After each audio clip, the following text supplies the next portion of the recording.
उसे शियोन बड़ा प्यारा लगता है और वो उसके गाल पर किस करती है और उसे बताती है कि वो उसकी बड़ी बहन है। इसके बाद 3 साल बीत जाते हैं और मैरी दौड़ रही थी और कहती है कि वो जीत गई। दीदी आप बहुत तेज हो, मुझे तो होना ही था ना, मैं बड़ी बहन जो हूँ। इसके बाद उनके फादर वहाँ पर वापस आते हैं। मैरी, तुम्हारा चेहरा हर समय की तरह खिला हुआ है। इसके बाद शियोन भी उनके पास आता है। शियोन, तुम काफी रिलायबल हो। रिलायबल मैं नहीं, दीदी है। जिसे हंसते हंसते मैरी मान जाती है, पर मन में वो सोचती है कि शियोन सच में बहुत रिलायबल है, क्योंकि वो उनकी मदर की मदद करता है, बेड पे सूसू नहीं करता और उससे पहले सुबह उठ भी जाता है। और कभी कभी उसे देखकर ऐसा लगता है कि वो बड़े लोगों जैसा कुछ सोच रहा है। इसके बाद शियोन कुछ मैजिक के मंत्र पढ़ रहा था। ये देखकर मैरी उसका मजाक उड़ाने लगती है, क्योंकि उसे लग रहा था कि वो कुछ अजीब सा ही खेल खेल रहा है। इसके बाद जब वो सब डिनर पर बैठे हुए थे, अचानक से ही शियोन फादर से पूछता है कि क्या मॉन्स्टर्स असली में होते हैं। ये सुन के वो हैरान हो जाते हैं और उसे बताते हैं कि हाँ, मॉन्स्टर्स सच में होते हैं। ध्यान रखना शियोन, तुम कभी भी साइलेंट को छोड़कर ना जाओ। अगर तुम्हारा सामना किसी भी मॉन्स्टर से होता है, तुम्हें बस वहाँ से भागना है। स्पिरिट्स और फेरिस भी होती हैं क्या? मुझे फेरिस का तो पता है, पर स्पिरिट्स के बारे में मैं नहीं जानता। अच्छा पापा, मैजिक होता है जैसे पानी, फायर, इन सब चीजों को कंट्रोल करने वाला? मैजिक? मैं तो ये शब्द ही पहली बार सुन रहा हूँ। ऐसा तो कुछ भी नहीं होता। वैसे शियोन, तुम्हें मॉन्स्टर्स और फेरिस के बारे में कैसे पता चला? लेकिन ये सुनकर शियोन घबरा जाता है और कोई जवाब नहीं देता। शियोन, क्या तुम ठीक हो? उस दिन के बाद शियोन ने मैजिक के बारे में दोबारा कोई सवाल नहीं पूछा। इसके 3 साल बाद मैरी वुडन स्वॉर्ड से ट्रेनिंग कर रही थी और शियोन साइड में ही बैठकर उसे देख रहा था। शियोन उससे पूछता है कि वो इतनी ट्रेनिंग क्यों करती है, तो मैरी उसे बताती है कि उसकी बड़ी बहन के तौर पर उसे तैयार रहना होगा, ताकि अगर कोई मॉन्स्टर उसके ऊपर हमला करे तो वो उसे बचा सके। इसके बाद शाम को भी मैरी ट्रेनिंग कर रही थी, तभी वहाँ पर रोज आती है और उससे पूछती है कि वो दिन भर ट्रेनिंग ही करती रहती है, वो उसे बोर नहीं होती। तभी उसके सामने कुछ अलग सी रोशनी दिखती है। अगले दिन मैरी उसे कहीं लेकर जा रही थी। शियोन घबराया हुआ था, क्योंकि उनकी मॉम ने घर से दूर जाने से मना किया था, पर मैरी कहती है कि वो ज्यादा दूर नहीं है। ऐसे ही शाम हो जाती है और वो दोनों उसी नदी के पास बैठे थे, जहाँ पर नदी के पास अजीब सी रोशनियां बाहर आने लगती हैं, जिन्हें देखकर शियोन हैरान हो जाता है। सूरज ढलने के बाद ये सारी चीजें चमकने लगती हैं। मैं मॉम और डैड को भी यहाँ लेकर आई थी, पर वो उन्हें दिखे ही नहीं। पर तुम उसे देख पा रहे हो, तो शायद इसे बड़े लोग नहीं देख सकते। कहीं ये वही मैजिक तो नहीं जिसके बारे में तुम बात कर रहे थे? उसकी बहन ने अभी तक उसकी बात याद रखी थी, जो देखकर वो इमोशनल हो जाता है। अगली सुबह वो जल्दी से खाना ठूस कर वापस से उसी जगह पर आते हैं। कोई एक्सरसाइज किया करो शियोन, इतनी जल्दी थक गए। वो दोनों वहाँ पर उन चमचमाती चीजों की जांच पड़ताल करने पहुँचे हैं। वो 3 बकेट्स लेकर आए थे, जिनमें वो लेक का पानी भरते हैं। एक में लेक के पत्थर हैं, दूसरे में लेक के पौधे और तीसरे में उन्होंने मछलियाँ डालनी थी। और थोड़ी देर में वो एक कॉमन मछली को भी पकड़ लेते हैं और वो उसे पानी में डाल देते हैं। तभी वहाँ पर रोज आती है और मैरी उसे शियोन से इंट्रोड्यूस कराती है। इसके बाद शाम हो जाती है और लेक के ऊपर फिर से वो मैजिकल ऑर्ब से चमकने लगते हैं, पर जो उन्होंने पानी इकट्ठा किया था उनमें से कुछ भी नहीं बाहर आता। यानी लेक के अंदर कोई और चीज है जिससे ये चीजें बाहर आ रही हैं, जिसे चेक करने के लिए शियोन पानी के अंदर कूद जाता है, क्योंकि ये खतरनाक हो सकता था। तो उसकी बड़ी बहन भी उसके साथ में जाती है। ये लाइट बॉल्स अलग अलग जगह से निकल रहे हैं और इनकी निकलने की लोकेशन बदल रही है, यानी ये कोई जिंदा चीज से बाहर आ रहे हैं। इसके बाद वो दोनों पानी से बाहर आ जाते हैं। वहीं रोज ने कुछ फीमेल फिशेस को पकड़ा था, जो कि यूजुअली गहराई में रहते हैं, पर क्योंकि अभी गुल्लू गुल्लू का सीजन चल रहा है वो ऊपर है। तभी वो लोग देखते हैं कि वही लाइट्स उस टब में से बाहर आने लगे हैं, जिससे शियोन समझ जाता है कि ये जरूर मेल और फीमेल फिश के मिलने की वजह से होते हैं। तो मैरी को लगता है कि अगर वो और शियोन शादी करेंगे तो वो भी अंडे दे सकती है। ऐसा नहीं होता, इंसान अंडे नहीं देते, और हम भाई बहन है। अगली सुबह मैरी फिर से शियोन के पास आती है और कहती है कि उसने मॉम से पूछा था, उन्होंने कहा है कि वो उससे शादी नहीं कर सकती। और वो दुखी हो जाती है क्योंकि उसकी शादी किसी और से हो जाएगी और फिर उसे शियोन को छोड़कर जाना पड़ेगा। शियोन कहता है कि वो उसकी शादी नहीं होने देगा और वो हमेशा साथ में रहेंगे। बंद कर देना। अच्छा लो।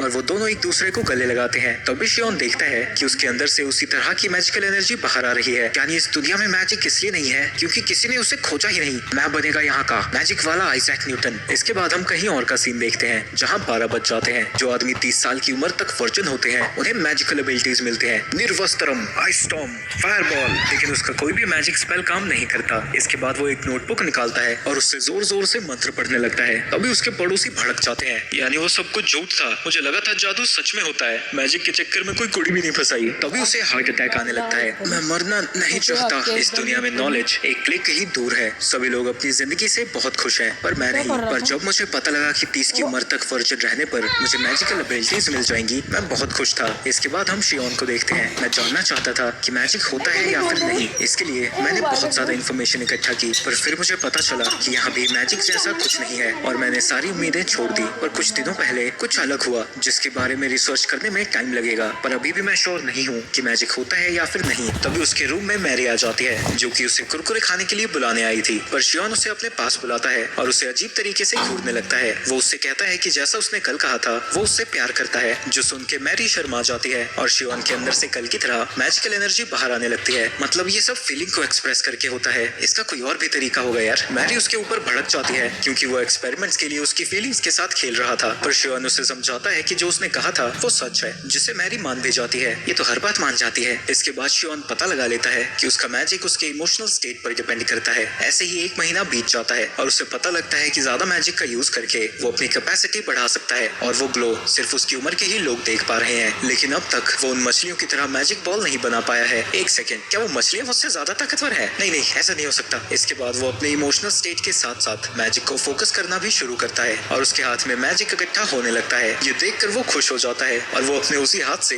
दीवार को पंच करता है।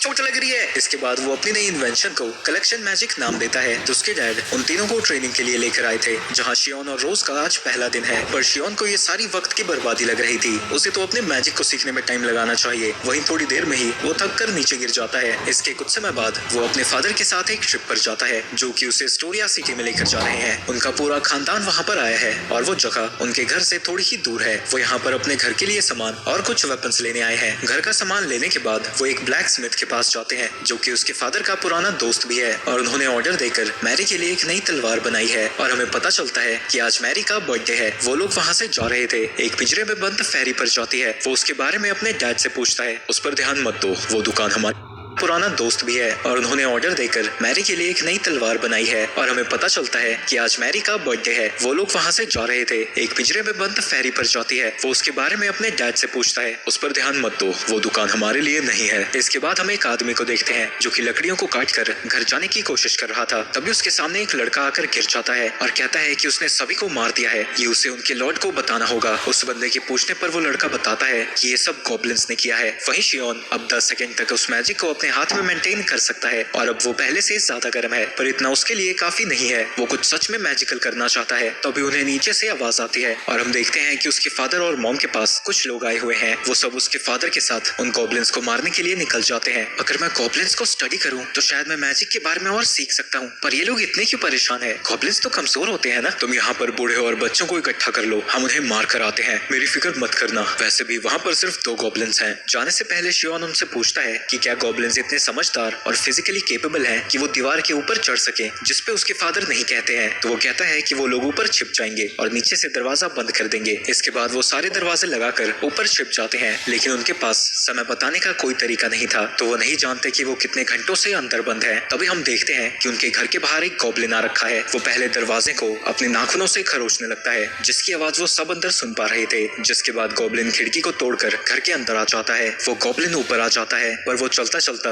उनके दरवाजे से आगे निकल जाता है, जो सुनकर वो खुश हो जाते हैं। पर तभी बिजली कड़कती है, जिसके डर से एक औरत चिल्ला उठती है। उनकी आवाज को वो गॉब्लिन सुन जाता है और वो उसी गेट को तोड़ने लगता है, और थोड़ी देर में ही वो दरवाजे को तोड़कर अंदर आ जाता है। और शियोन देखता है कि वो गॉब्लिन जैसा उसने सोचा था वैसे बिल्कुल नहीं है। उस गॉब्लिन को देखकर उसकी मदर नीचे गिर जाती है, जो देखकर वो गॉब्लिन हंसने लगता है। तभी मैरी अपनी तलवार लेकर उससे लड़ने के लिए खड़ी हो जाती है, लेकिन वो गॉब्लिन एक झटके से ही उसकी तलवार को उसके हाथ से दूर कर देता है और फिर उसके ऊपर हमला करने जाता है। पर उसकी मदर आकर मैरी को बचा लेती है, जिसके बाद वो उन्हें मारने जाता है। पर तभी शियोन आकर उसके एक हाथ को पकड़ लेता है। तभी शियोन देखता है कि उस गॉब्लिन में से मैजिकल एनर्जी बाहर आ रही थी, तो वो उसे फोकस करके उसके हाथ पर लगा देता है, जिससे उसका हाथ जलने लगता है, जिसकी वजह से गॉब्लिन उसे उठाकर दूर फेंक देता है। गॉब्लिन दर्द के मारे तड़प रहा था। तभी शियोन आकर वही सेम अटैक उसके सर पर करता है, जिसकी वजह से वो गॉब्लिन मर जाता है। उसे देखकर सभी लोग डरने लगते हैं। तुम तो ऐसे डर रहे हो जैसे मैं मॉन्स्टर हूँ। पर रोज उसके पास आकर कहती है कि उसी की वजह से वो लोग जिंदा हैं। तभी वहाँ पर कुछ औरतें आती हैं, जो कि उसकी मदर को लेकर एक बेड पर लेटा देती हैं। वहाँ मौजूद कोई भी फार्मेसी या मेडिसिन के बारे में कुछ नहीं जानता था, पर शियोन के पूछने पर उसे पता लगता है कि एक लड़की को सिलना आता था। तो वो कुछ लोगों से अपनी मदर के रूम से सिलाई का सामान लाने को कहता है और बाकी से लिकर लाने को, और जो बचे हुए हैं वो उस गॉब्लिन की कॉप्स को लेकर हॉलवे में ले जाएं। इसके बाद वहाँ पर सारा सामान आ जाता है, लेकिन लिया घाव को सिलने में बहुत ज्यादा गहरी हुई थी। पर शियोन उससे कहता है कि अगर उसने ऐसा नहीं किया तो उनकी मौत हो जाएगी। तो लिया उसके लिए मान जाती है है। थोड़ी देर में वो उसकी घाव को सिल देते हैं और अब बस उनकी मॉम को थोड़ी रेस्ट की जरूरत है। खुशी के मारे मारी शियोन को गले लगा लेती है। तभी उसके फादर वापस आते हैं। जंगल में उन्हें गॉब्लिन्स का ठिकाना मिला था। उन्होंने 2 गॉब्लिन्स को मार दिया और उन्हें लगा कि वहाँ पर और भी ज्यादा गॉब्लिन्स हैं, तो वो जल्दी से वहाँ से वापस आ गए। कुछ लोग घायल तो हुए पर किसी की भी जान नहीं गई। इसके बाद डॉक्टर आकर उसकी चोटों को चेक करता है और बताता है कि उसके ऑर्गन सही सलामत हैं और उससे पूछता है कि क्या कोई मेडिकल एक्सपर्ट वहाँ पर मौजूद था, क्योंकि उसकी चोट बड़ी अच्छे से सिली हुई है। शियोन का फादर उससे पूछता है कि उसके पास इतनी मेडिकल नॉलेज कहाँ से आई।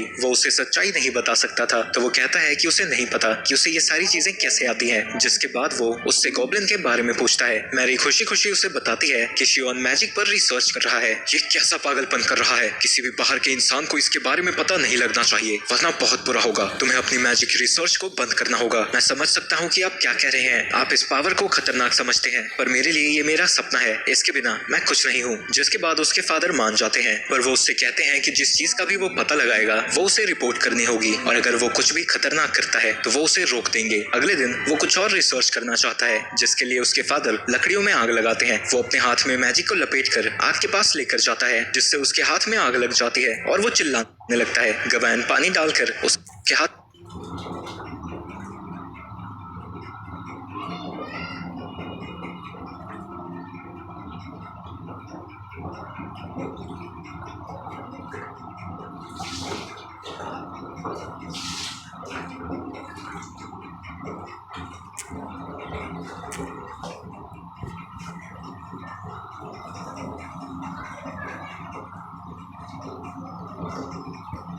गॉब्लिन्स जितने स्ट्रॉन्ग नहीं होते तो ये उनके पहले अपोनेंट्स के लिए अच्छे हैं। मैरी और रोज आगे रहती हैं और शियोन पीछे खड़ा होकर उन पर अटैक करने की तैयारी करता है। वो फायर बॉल स्पेल को कास्ट करके उस पे मैजिक की बॉल भेजता है, जिससे वहाँ एक धमाका होता है और वो सारे कोबॉल्ट्स मर जाते हैं, पर एक कोबॉल्ट बच गया था और वो शियोन के ऊपर हमला करने जाता है, पर मैरी बीच में आकर उसे बचा लेती है। जिसके बाद शियोन लाइटनिंग अटैक से उन कोबॉल्ट्स को मारने लगता है और मैरी और रोज भी अपनी तलवार से उन्हें मार रही थी और एक कोबॉल्ट जब उनके ऊपर पीछे से हमला करने आता है, फायर बॉल से शियोन उन्हें मार देता है। गवैन उनकी तारीफ करता है क्योंकि वो पहले बैटल के हिसाब से बहुत अच्छे से लड़े। इसके बाद वो कोबॉल्ट्स के अगले ठिकाने के लिए निकल जाते हैं और उन सभी मॉन्स्टर्स को हराने के बाद वो सब लोग काफी थक गए थे और शियोन कहता है कि उन दोनों की बराबरी करना उनके बस की बात नहीं है। वो दोनों लूटिंग का काम संभालते हैं और बच्चों से कहते हैं कि वो आराम करें। शियोन बैठा हुआ था, तभी उसे कुछ महसूस होता है और वो उसकी तरफ जाने लगता है। केव के अंदर जाने पर उसे पिंजरे में एक फेरी दिखती है, जिसे शियोन आजाद कर देता है और वो उड़कर वहाँ से चली जाती है। इसके बाद जब वो तीनों घर पहुँचते हैं, गवैन डरा हुआ था और वो अपनी बीवी से बचता बचता वहाँ से जाने लगता है, पर वो उससे कहती है कि वो प्राइवेट में उससे कुछ बात करना चाहती है। जिसके बाद उसकी चीखों की आवाज पूरे महल में गूंज रही थी। इसके बाद उसकी माँ वापस आती है और वो उन दोनों पिद्दियों से पूछती है कि आखिर क्या हुआ था। अपनी माँ को ऐसे देखकर उन दोनों की हालत खराब हो जाती है। उसकी मदर कहती है कि मॉन्स्टर हंटिंग के बारे में उसे पहले से ही पता था, बस उसे अपने बच्चों को ऐसी हालत में देखने की आदत नहीं है। वो कहती है कि वो उनके रास्ते में नहीं आएगी, बस वो चाहती है कि वो दोनों सही सलामत रहें। इसके बाद शियोन कुछ गॉब्लिन से लड़ रहा था और वो एक नए स्पेल को ट्राई करता है। वो अपने मैजिक को एक साइक्लोन जैसा गोल गोल घुमाने लगता है और उसमें काफी ज्यादा मैजिक भरने के बाद वो उससे गॉब्लिन के ऊपर हमला करता है, जिससे वो हार जाता है। उन्होंने जब से मॉन्स्टर हंट स्टार्ट किया था तब से 2 साल बीत चुके हैं। शियोन अब 10 साल का है और वो दोनों 12 साल की। मारी शियोन को बताती है कि उसने आज 20 गॉब्लिन्स को मारा है। इन 2 सालों में उसकी मैजिकल सेंसिंग एबिलिटी काफी अच्छी हो गई है और वो लोगों को देखकर ही बता सकता है कि उनके अंदर कितनी मैजिक एनर्जी है। लेकिन किसी के भी पास मैरी और रोज जितनी मैजिक एनर्जी नहीं है। वहीं अब टाउन के आसपास मॉन्स्टर्स की तादाद बढ़ती ही जा रही है, जो रोज को थोड़ा अजीब लगता है क्योंकि वो कोबॉल्ट्स नहीं सिर्फ गॉब्लिन्स ही हैं। इसके बाद वो तीनों ग्रास के पास जाते हैं, जहाँ उसने शियोन के लिए कुछ ग्लव्स बनाए थे और ग्रास के पूछने पर वो बताता है कि वो तीनों जल्द ही सिल्वर रैंक पर पहुंच जाएंगे। मैरी उससे कहती है कि उसे अपने पावर्स को बढ़ाने की जगह कुछ और भी अच्छी चीजें करनी चाहिए, जिससे दुनिया पर अच्छा प्रभाव पड़े। इसके बाद वो अपने फादर के साथ प्रैक्टिस कर रहा था,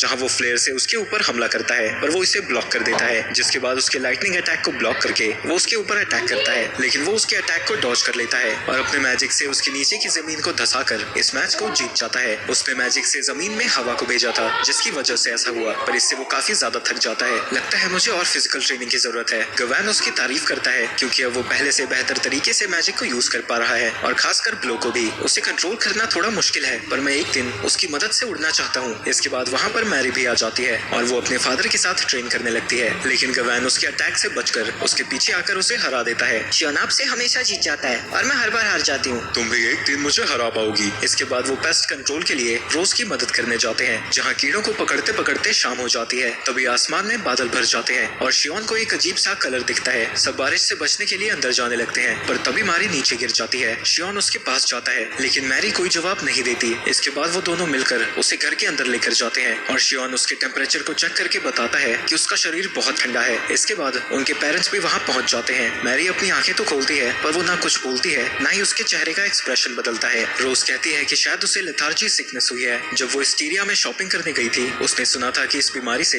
लोग अचानक से नीचे गिर जाते हैं। ये बिल्कुल ऐसा होता है जैसे किसी कठपुतली की डोर को काट दिया गया हो। इसके बाद वो कुछ भी नहीं करते और सिर्फ बेड पर पड़े रहते हैं और अभी तक कोई भी इस बीमारी से रिकवर नहीं कर पाया है। ये सुनकर वो सभी लोग परेशान हो जाते हैं, पर गवैन कहता है कि अभी के लिए उन्हें उसे डॉक्टर के पास लेके जाना चाहिए। मैं आपके साथ जाऊंगा। पहले तो गवैन नहीं मानता, पर शियोन कहता है कि अगर मॉन्स्टर्स ने हमला किया तो बेहतर होगा कि वो भी उनके साथ रहे। इसके बाद वो कैरेज में बैठकर वहाँ से निकल जाते हैं। रास्ते में शियोन को फिर से आसमान में वही लाइट दिखती है। पापा वो है क्या? लेकिन उसके फादर को वो लाइट नहीं दिखती। तभी कुछ ब्लडी वुल्व्स उनकी कैरेज का पीछा करने लगते हैं। आप बस कैरेज को चलाने पर ध्यान दो, उन्हें मैं संभालता हूँ। इस बारिश में मैं फ्लेयर और बोल्ट का यूज नहीं कर सकता, मुझे बस एक्वा से काम चलाना होगा। वो पहले पानी को इकट्ठा करके बुलेट्स की शेप में बनाता है और अपने ब्लो मैजिक से सभी वुल्व्स के ऊपर अटैक करने लगता है। लेकिन उन वुल्व्स की तादाद बहुत ज्यादा थी। वहीं उसका फादर भी आगे उन वुल्व्स से लड़ रहा था, पर उनकी तादाद कम ही नहीं हो रही थी। पर तभी अचानक से वो वुल्व्स वहाँ से वापस जाने लगते हैं और अजीब तरीके की हवा चलने लगती है। शियोन पीछे क्या हो रहा है? कोई अजीब सी चीज आ रही है,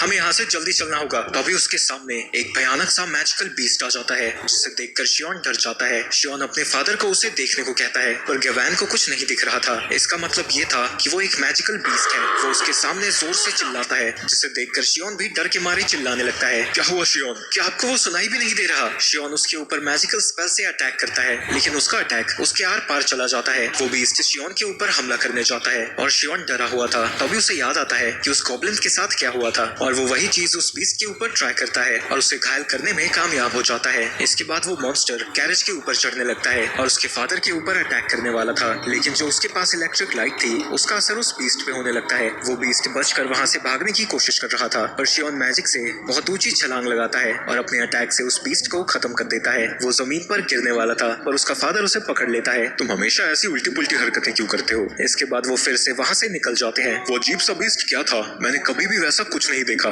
जब वो मेरे पास आया था तब मैं उसे देख पाया। शियोन उस लैंप को देखता है और समझ जाता है कि उसी की वजह से वो उसे देख पाए थे। इसके बाद जब वो टाउन में पहुंचते हैं, वो देखते हैं कि बहुत सारे लोगों को वही बीमारी हुई थी। ये वही बीमारी है, पर अभी हमारे पास इसका कोई इलाज नहीं है। हम बस इनका ध्यान रख सकते हैं। डॉक्टर का काम तो पेशेंट्स को ठीक करना होता है ना, आप इसे ठीक क्यों नहीं करते? वो हमेशा की तरह स्माइल कर रही थी, उसने तो कभी कुछ गलत नहीं किया, तो उसके साथ ऐसा क्यों हो रहा है? जब से हमें पता चला कि मारी को लेथार्जी सिकनेस है, हम विलेज में नहीं गए और स्टीरिया में ही रहने का डिसाइड किया। उसके पेरेंट्स ग्रास्ट का शुक्रिया अदा करते हैं, क्योंकि उसने ही रहने के लिए उन्हें रूम दिया था। तुम भी तो हमेशा मेरी मदद करते हो, इसकी जरूरत नहीं है। इसे अपनी ही जगह समझो और जैसे चाहे यूज करो। इसके बाद शियोन मारी के पास बैठा हुआ था। मुझे नहीं पता कि कितना समय बीत चुका है और कितनी बार मैंने मैरी को जगाने की कोशिश की है। तभी उसके फादर वहाँ पर आते हैं। मैं तुम्हें किसी से मिलाना चाहता हूँ, तो जल्दी से तैयार हो जाओ। अगर वो कोई डॉक्टर नहीं है जो मारी को हील कर सकता है, तो मुझे किसी से नहीं मिलना। तुम्हें याद है जो 4 दिन पहले उस मॉन्स्टर ने अटैक किया था? हमें पता चला है कि एक इनविजिबल मॉन्स्टर ने 10 से ज्यादा लोगों की जान ली है और मुझे लगता है कि वो वही मॉन्स्टर है जिसे हमने देखा था। तुम उस मॉन्स्टर का सामना कर सकते हो। अगर हमने उसे ऐसे ही खुला छोड़ दिया तो वो कितनों की जान लेता रहेगा। मुझे इससे कोई फर्क नहीं पड़ता, मैं मैरी को अकेला छोड़कर नहीं जाऊंगा। तो तुम किसी को भी मरने देना चाहते हो? क्या वो अपने विलेज पर हमला करते तब भी तुम यही कहते? मुझे किसी भी चीज से कोई फर्क नहीं पड़ता। क्या आपको मैरी की फिक्र नहीं है? मुझे है फिक्र, पर अगर सब कुछ छोड़ने से ठीक हो जाता मैं अपनी आत्मा को भी बेच देता, पर ऐसा नहीं हो सकता। तो हमें वो करना चाहिए जो हम कर सकते हैं, और अभी सिर्फ तुम ही हो जो बहुत सारे लोगों की जान बचा सकता है। तभी उसे मैरी की बात याद आती है। तुमने कई सारी चीजें की हैं, पर तुम अभी भी कुछ ऐसा कर सकते हो जिससे दुनिया और भी ज्यादा बेहतर हो जाए। तो समय आने पर लोगों की मदद जरूर करना। जिसके बाद शियोन उनकी मदद करने के लिए तैयार हो जाता है। एक सेकंड, मारी में कोई मैजिकल एनर्जी नहीं है? जिसके बाद वो बाहर जाता है। क्या